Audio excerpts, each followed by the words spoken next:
Well, it is an awkward silence. I think we should have brought a stereo along, Where like the three of us are like... Where's that singing coming, Eden? I'm ready for it. I know, right? Maybe we'll call any participants that have joined. Anyone want to break out in song? We'll let you in. Talent acquisition's got talent. Yeah, exactly. Right, well, let's cut the silence and let's do it. I can always take a hint. I'm good at that. So, hey, listen, thanks everybody for joining. This is our second Circle Back Initiative webinar. If you joined the last one, you know the flow. Yes, Kate, the participants are muted. We'll, if you want to talk, just put your hand up. If you want to ask a question, and we can open up the mics. But we've got a few joining. So, hi, thanks for coming along. Thanks for joining us. Thanks for all those that are part of the Circle Back Initiative or considering the Circle Back Initiative. We've been running 5-6 months. It's grown much bigger than I thought it was ever going to grow. And thanks for all the support of the employers that have got involved. So let's start by doing some quick intros. This is a really sort of informal webinar. My style's fairly informal. So we're going to do quick intros first of all.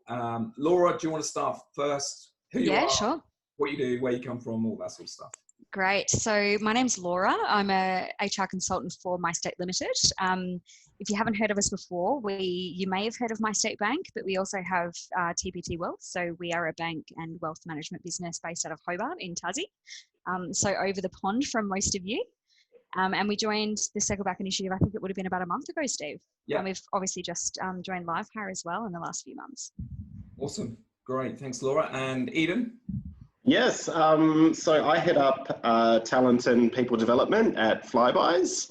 For those who don't know Flybuys, I'm just going to tell you guys straight up, download the app and have a play with our shake and shop game. I'll be getting a thumbs up from the team there. But look, we if you don't know Flybuys, we're Australia's largest loyalty program. 26 different partners, particularly Coles and the Wesfarmers portfolio of Kmart, Target, and Catch.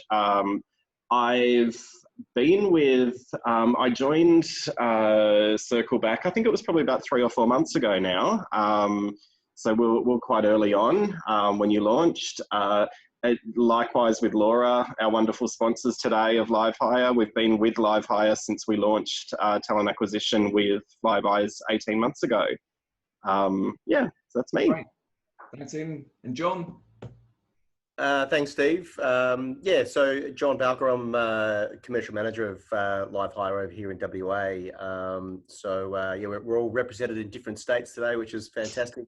And I'm an ex-TA person myself as well. So I actually have come from the sector recruiting with the likes of KPMG and Rio Tinto, but joining the other side of the fence over the last 18 months or so with the Livehire tech. Awesome, thanks guys. And for those that don't know me, I'm Steve. I started the Circle Back Initiative 5-6 months ago, as I said. But my main business is Talent Rich, so I help organisations around their talent acquisition strategy and all that sort of stuff. But I'm not here to sell that. So today's really to find out a little bit more about the Circle Back Initiative and also how Laura and Eden and their organisations have really sort of embedded this or live up to the standards and why they joined, how Livehire supported them, and really sort of share some of our sort of candidate experience hints and tips, really. So I guess the first question, Laura, I'm going to come to you first, is sure. Why did you sign up to Circle Back Initiative? What was it that sort of made you think, yeah, this is something we want to do? Yeah, for sure. Good question. We, being a Tasmanian business, and I suppose you'd call us a little big bank. So we've got about 350 employees across the nation. We had no TA tech as little as 4 months ago. So we were working off Excel spreadsheets, Outlook calendars, all of those sorts of things. I had a conference last year where I actually watched Eden speak, and I became his biggest fangirl. And just was sort of and was sort of on the wagon. And I think for me, being new-ish to talent acquisition, only a couple of years in, it was a whole new world that I didn't even know existed. To be honest, I'd used really shonky tech in the past, if any. And so once the Circle Back initiative was introduced to me, it was when I just brought on tech where essentially all of a sudden I can make these pledges, which I couldn't in the past, from a resourcing perspective, but also just from, having tech there that works with me to be able to make things a little bit more meaningful. So of course, I've always known that it's, it's best practice and it's exactly what we wanted to be doing, but we've been given that opportunity now that I know that I can, and I know that it's a pledge that we can make to our candidates, which feels pretty good now. It's really great. Awesome. Great. And Eden? Look, I think, Steve, you launched it at a really interesting time. Myself and Yash in my team, my partner in crime, we've worked together previously. We've always closed the loop. And that's what this is all about. We've always made sure that our candidates would receive a positive experience and that they would receive an outcome on their application, regardless of how we manage that talent acquisition process, in our current company or previous. When you launched was around the time that COVID had a really significant impact on the talent acquisition community. And so many of my peers and people that I've looked up to and respected and people that I've worked closely with were losing their jobs, and the industry was absolutely smashed, where so many people were made redundant, were stood down. And then, what I've always thought was the right practice that we were all doing, and we were all closing the loop, suddenly the reality set in that we weren't doing that as an industry. And I think people were really waking up at that point, because they were now becoming applicants and candidates. They were applying for roles and not hearing anything. And it just became really clear that, something like Circle Back, to show that our commitment as an industry, that we will do that, as Laura described it, it's best practice, but it's common courtesy. And it really brought to light during that period that wasn't happening. Frustratingly, we still see these practices as, our industry is recovering. We have, CCADs where people are saying that they'll only respond to successful candidates, don't expect an outcome from us. We have our biggest job board actually allowing that activity to happen and that behaviour to happen. So I think for me, we all need to get behind this, and we need to pledge that, we're going to make a change and we're not going to stand for it. So it just was a no-brainer for me, Steve. We ticked all the boxes on the criteria, and I thought we need to actually showcase that we are doing the right thing and hope that others follow. Yeah. So, yeah. And just to go back to why I started it, one of the key reasons was there were two drivers, right? One is I was doing a lot of coaching with job seekers through Jobs for Australia, and I can see a couple of people from Jobs for Australia on the webinar, so hi to you guys. But actually, I was spending time with these job seekers around their CVs and interview guides, and you could just see the hope and anxiety that they were going through. And my view is, as employers, we've got a duty of care, right? We're going out and asking for applications. We've got a duty of care to treat these people with respect. And I think the other thing was, and go back to your point, Eden, is that I was seeing a lot of people in talent acquisition losing roles and getting really frustrated by not hearing back. And it wasn't that, it's not that we should be treated any differently, but my thinking was, we sort of understand what happens behind the scenes. We get it, right? And if we're finding it stressful, what about people that don't know how talent works? How more stressful can it be for them? And really that's where it came from. It's instead of sort of, and it's been a problem for years, right? But now it actually,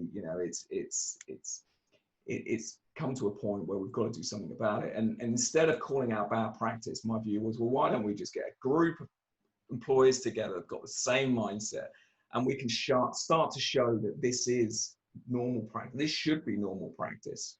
Yeah. Pull people along rather than call out bad practice, if that makes sense.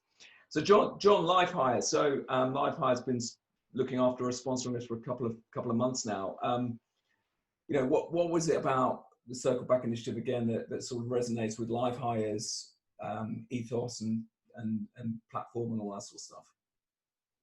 Yeah, good point, Steve. I think look, we really appreciate partnering with the Circle Back initiative. at the end of the day, for us, Livehire's platform, the whole kind of ethos and the way we were designed was off the candidate experience and off the candidate profile.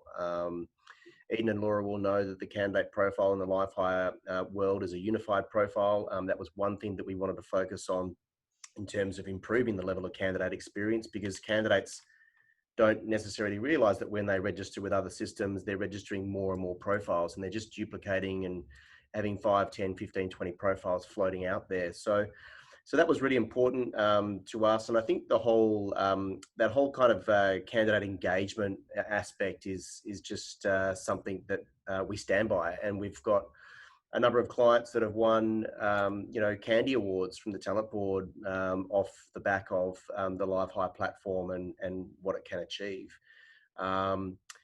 Personally wise, from a recruiter perspective, look, I'm a bit old school. So from 20 years in that sector, brought up essentially with the same kind of values and views that you have, Steve, and every candidate deserves a response. Every candidate needs a sort of to close out that loop, particularly the ones that even get interviews. And I think that's really important, aspect that you've got with the Circle Back initiative is if you are going to invest time in interviewing a candidate, they deserve that kind of personal feedback, not just an email saying thanks very much for the interview, but you're unsuccessful.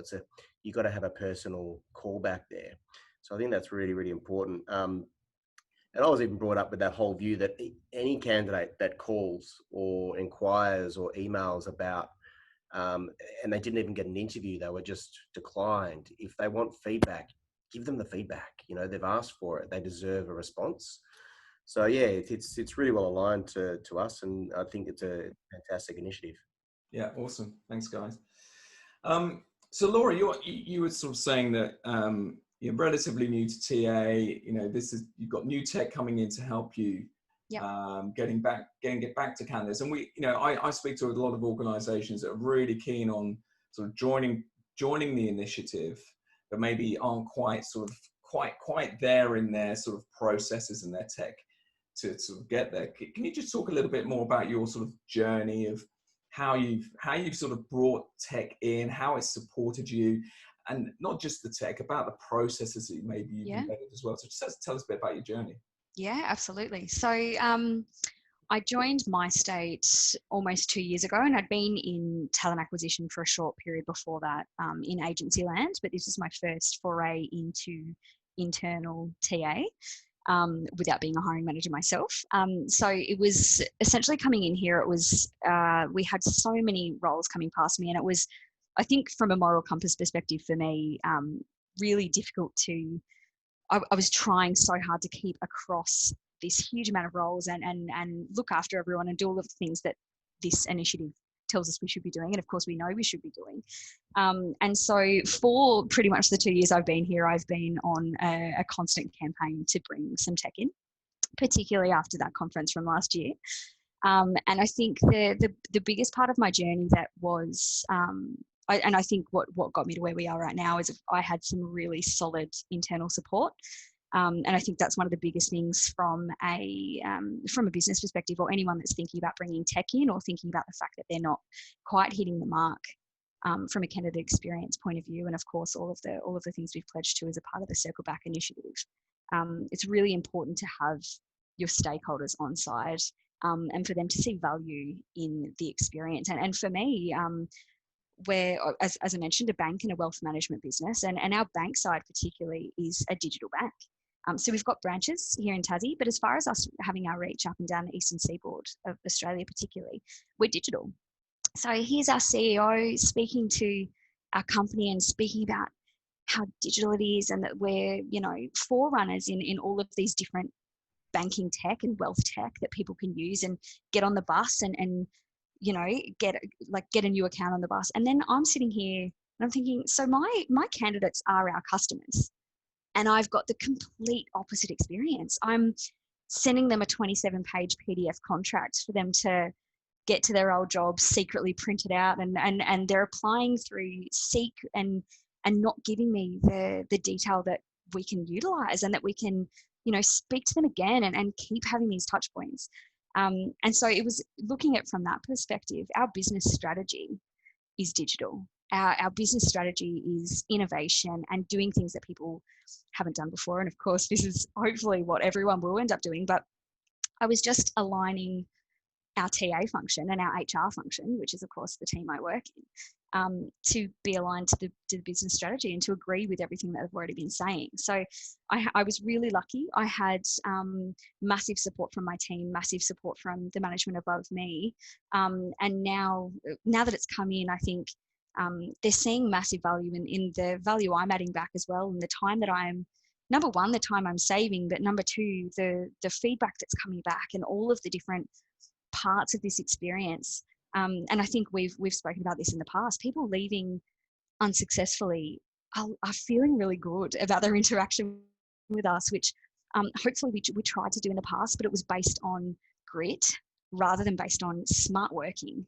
And how can we do this in a way that's going to maintain us as a business? And of course, I'm not resourced enough to have me trudging through 15,000 applications all the time, but it's about having the right smarts in place, the right ideas behind it, the motivation and the support. It's been pretty amazing. Yeah, awesome. And I think that's one of the biggest, and I did a post on LinkedIn about it the other day. One of the biggest things I hear from employers of why they don't get back to candidates is because there is management of the volume of applications. Yeah. Eden, we haven't prepared any of these questions by the way. So Eden, I mean, how do you tackle volume applications coming through? Look, it's really challenging. And it's been really challenging, particularly this year, in terms of volumes and people on the market. And, it's a horrible thing to say, but just that utter desperation for some people that, they are putting their hat in the ring for positions that maybe they haven't in the past or they're maybe not qualified for. We've just been through the process and, Livehire were really great in supporting us executing that to really get to understand what that experience looks like given the volumes that we've had. We've had over the last 12 months, we've had 13,000 applications go through Flybuys. We're a very small organisation. We're a headcount. We're now at about 200 people, just over. So 13,000 people versus 200. I mean, do the maths. There's not a lot of opportunity. And that's a headcount of 200, not 200 roles. So where the challenges are and what we're tackling at the moment, for us, it's how do we get the right applications through? How do we make sure that we're providing an experience for people that isn't so robotic, where, we're having to send 13,000 in 12 months, let's say we've hired 50, we're having to send that many unsuccessful notifications to people.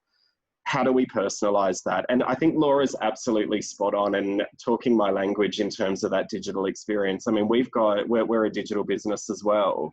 And, we've got 8.5 million engaged members in the Flybuys program that expect a really high level of personalisation in those communications. And we really need to tackle how we can provide that in a volume environment. And does it mean that we are advertising less and we're targeting more? Are we using Livehire just has the amazing ability to be able to build amazing talent pools that you can regularly communicate with. Do we need to shift away from job board advertising for our core business? And do we need to be focusing more on targeting, as I said earlier, the right people for these roles? What's come out of the survey that I've done on 13,000 people is, regardless, people hate applying for jobs because they know that more than likely they're going to get rejected for that job. So it's an arduous task of putting a CV together and a cover letter and going through an application process. No matter how great the tech is, people actually hate fundamentally how we go about talent acquisition. So we need to change it somehow. And I think this year with the volume, to your point, is high on my agenda, because I think this will continue, at least in the short term, until we recover. And we just need to look at a better way of doing it. It's not a great experience. Yeah. And I've got some good stats on that, Steve. You're looking at, I think it's the stats I've heard is about 260 million online applications are made in Australia. Jeez. And if you consider 80% of candidates who have a bad experience through a process are just going to not reapply over a period of time, you're basically going through a big sort of mass rejection process. And I guess that's the whole ethos again of Livehire, is that we're aiming to support our clients to become more proactive than reactive. And so more proactive recruitment equals less rejection. So it goes without saying, if your first step in a process to raise a job is to advertise and post that job, well, then rejection has to follow. Yeah.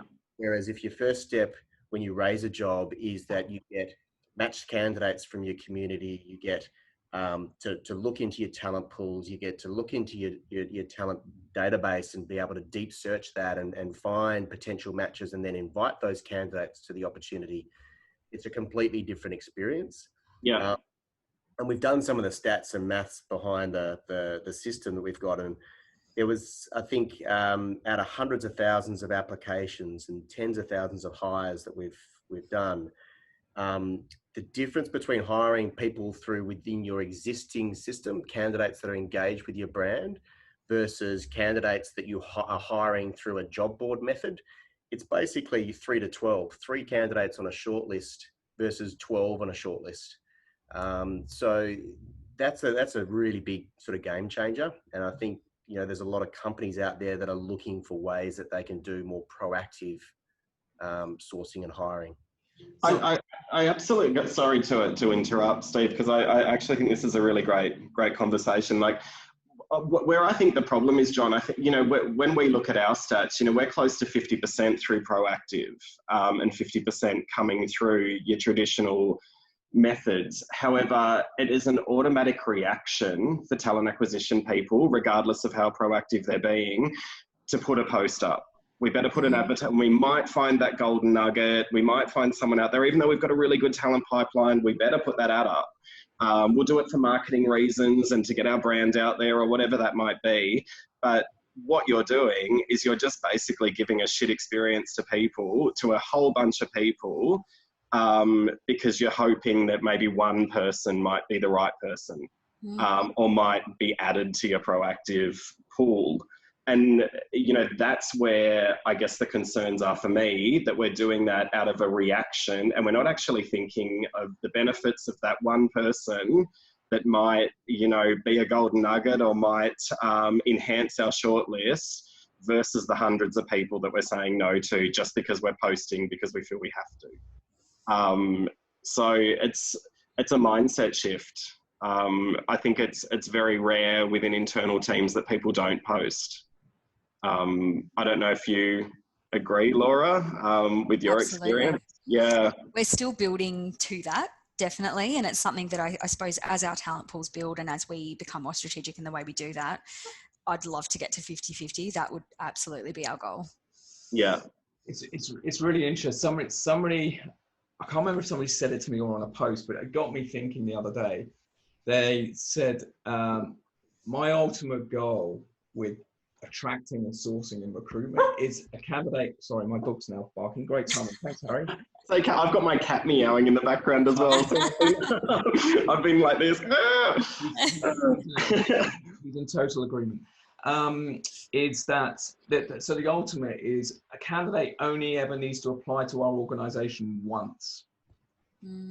That's what they want to work towards. So so if they apply, we then we don't need them to apply again, and we don't actually encourage them to apply again because we've got their sort of information. We can start to sort of get to them before we need to. They told me that on a Friday, and I read it on a Friday, and I was just thinking about it over the weekend, how awesome that would be if you could have that sort of strategy in play, that actually our mindset is you only ever need to apply to us once. Yeah. And if you apply and we look after you and we proactively find stuff for you, or we don't, but we still engage with you. I thought it just got me thinking at a completely different level. It's totally true. And I think that's where Livehire talent community can really play a part. Absolutely. Because you can register for that talent community and you don't need to apply for another job. John talked about it before. You've got one profile. You know, you don't, if you apply for 8 roles in some systems, you've got 8 different profiles. With Livehire, you've got that one source of truth profile. You only need to apply once. You don't need to regularly apply. And then you can have that interaction. But, and look, I think Laura's absolutely spot on as well in terms of productivity for talent acquisition teams. We're so incredibly busy in the work that we do. And if we can get that right, we focus so much energy on the 99% of people who are unsuccessful because we're committed to making sure that we're doing the right thing by them. But, you know, how do we make sure that we're forcing them through that process where we don't need to? Let's focus on, you know, finding the right opportunities for them rather than rejecting them for the wrong ones. So we've got a couple of questions or statements coming through. If you've got any questions, please chuck them into Q&A or into chat. So Paula said, hi Paula, are you using an ATS with branded messaging and also using pre-screening questions in your ATS to shorten the time spent viewing? There's a lot that can be automated here. So yeah. Do you want to go first, Laura? Oh, yeah, sure. So yes, we are. So through pre-screening questions, we are sort of setting it up on a job-by-job basis, depending on how we've worked in the past with the roles coming through and where we've got the best strike rate, I suppose. And so, of course, that is definitely something that is built into, obviously, using Livehire. That's certainly something we built out. And yeah, you're absolutely right. There is so much that can be automated. And the best thing about it, I think, is the automation allows you to put the personal touch in it as well. So it means that you can do those things faster. You've got it built there for you, but of course that means that we've got the time to spend to personalize that messaging as well. So it means that when it comes up, we can make it a really nice experience for people and tailor it to each person, of course. Yeah.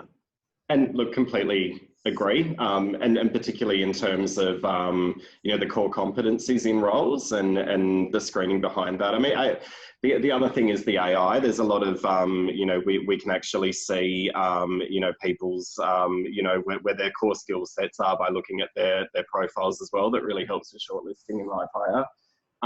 For us, we're definitely a values-driven, you know, talent acquisition model. So we also have, we use Weirdly, and we have a values connection tool where, you know, we're seeing where candidates basically sit in terms of, you know, their values and our values, and to see if there's an alignment there. And we've brought that right up to the top of the funnel to make sure that we're using that as a selection tool right early on in the process. So we look at what their values alignment is before we go into the shortlisting process within Livehire. So that's we had that at the interview stage previously. We brought that up to assist with that as well. Sorry, again, terrible timing. Somebody's just started a chainsaw to chop down a tree. I had the leaf blower earlier and had to swap rooms, so it's, you know. Noisy, just let me know and I'll go on mute.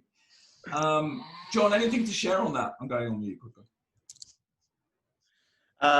No, look, I think Eden and Laura mentioned it and commented really well on those aspects. But I think, look, you know, for me personally, you know, the candidate experience side of things is, I think, heightened when you're using a system as well that involves SMS communication.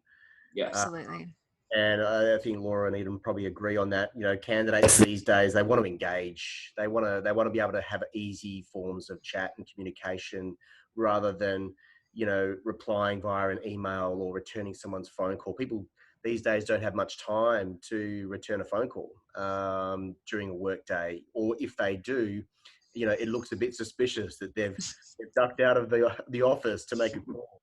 Yes. So they're probably doing it at home, so it's a lot easier. But yeah, I think that ease of communication is really important. I personally had seen that where you know, candidates were replying, and in an older system we weren't getting back to them because the emails were going into a central inbox that no one really bothered or do not reply email or something like that, and the emails coming back were just kind of angry comments about, why am I continually getting rejected, or why aren't you looking at my application? And, as soon as you switch on a good tech any tech that's able to kind of very quickly bounce back and SMS candidates back, I immediately found the responses were overwhelmingly positive, literally to the point that candidates were saying, "Oh my God, I can't believe I've heard back from someone," or, "Oh my God, that's great. Thanks so much for the feedback. I appreciate just any kind of feedback," and because they don't kind of trust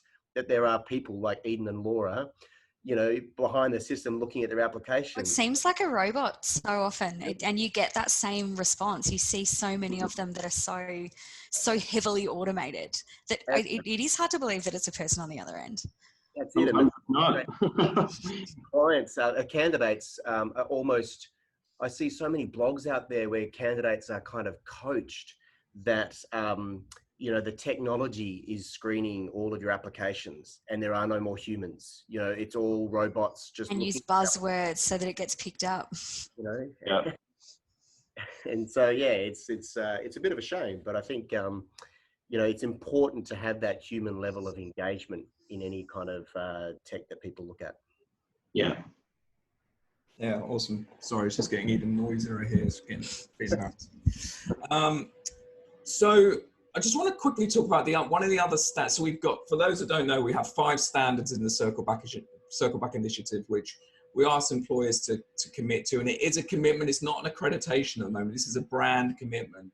One of the probably trickier ones is that every candidate is face-to-face interview or live video interview gets a call with feedback. So how do you guys sort of tackle that? Because that's often sort of a process and a time management piece rather than sort of a tech piece. So I might be wrong, John. There might be tech that can help us with that. But do you guys want to share your thoughts on how you sort of get to sort of meet that sort of standard and what you do around that space?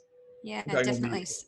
So yeah, that is definitely something that I think out of all of the standards that the Circle Back initiative had, it's something that we endeavoured to do every time. And I think with the lack of tech, the main issue we had was, of course, having employees spread over, such a vast, space. It was about if the hiring managers are interviewing, if I'm interviewing, it was completely unclear as to where that communication would come from. I think the most amazing thing that's come out of this is the standard is keeping me accountable, and I'm always keeping it in the back of my mind throughout a process. Of course, giving the successful calls really pleasant. Doing 3 or 4 unsuccessful calls maybe not so pleasant, but having this in the back of my mind each time has been really good.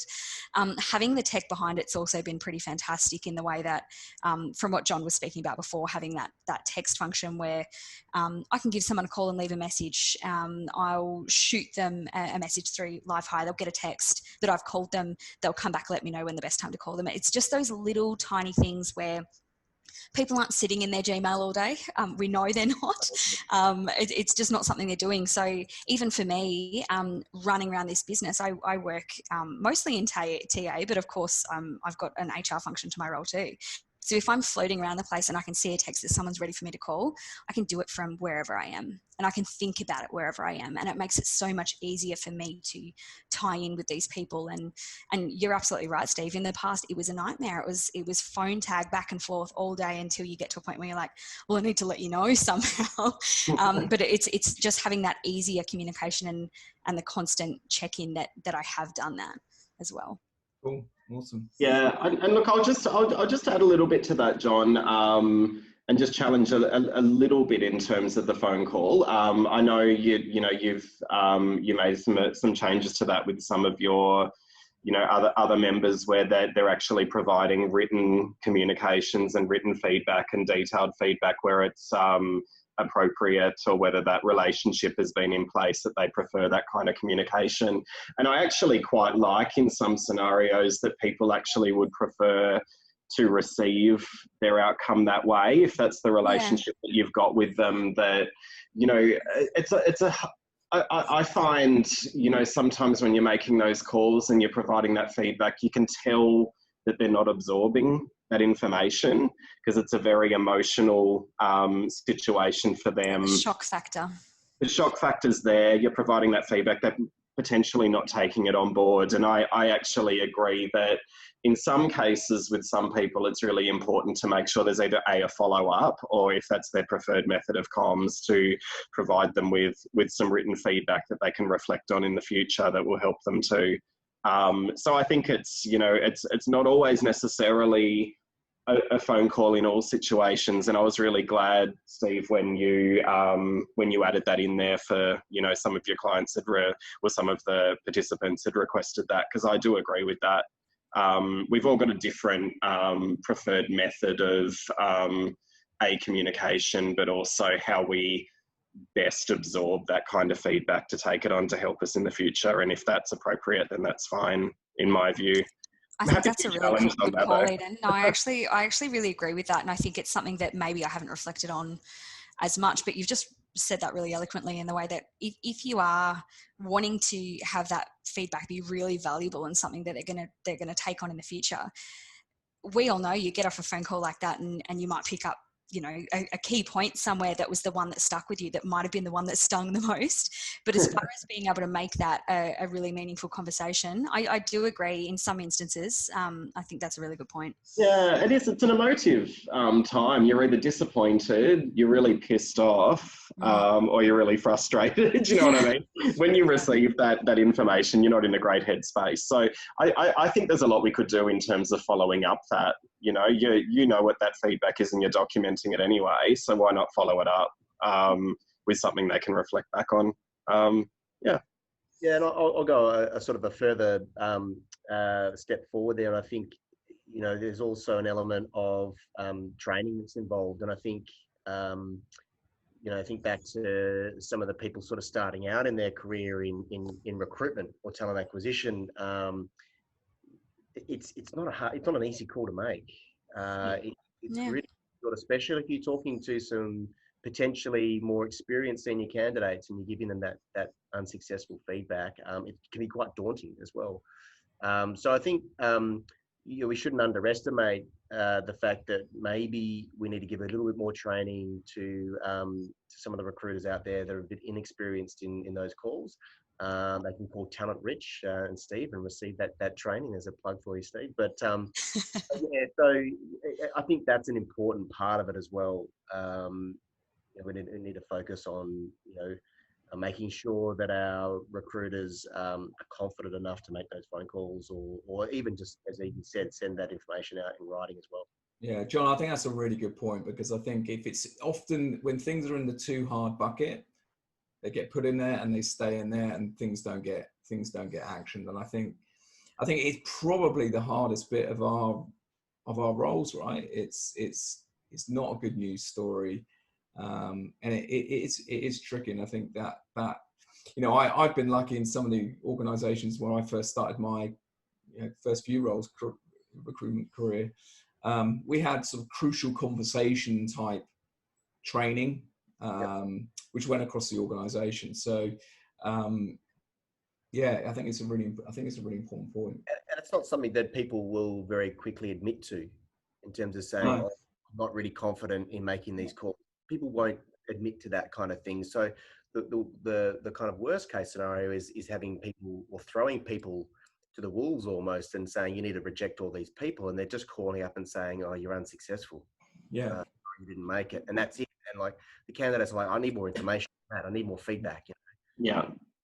Yeah, and actually, that's a really good point here from Paula. Is she's saying, like, I refuse to get back to candidates unless I have all the feedback from the interview from the hiring manager. So often it's not always about, it's a difficult conversation. It's almost, you don't have the content to have that conversation. Yeah. Right, so what's that? So again, I think that's a process thing. Yeah, she goes on to say, if I don't get it within 48 hours from the hiring manager, I'll CC their manager, and believe me, it works. I bet it does. But yeah, you've got it. You know, there's almost, I don't know. I mean, it's more impactful probably waiting 24 hours to have a proper conversation. Yeah. Rather than going back with a decision with no context behind it. But it also shows that you've considered it, that you've had that time to work through that feedback as well, and you've really thoughtfully considered that feedback. I think it's really important to take the time as well. Awesome.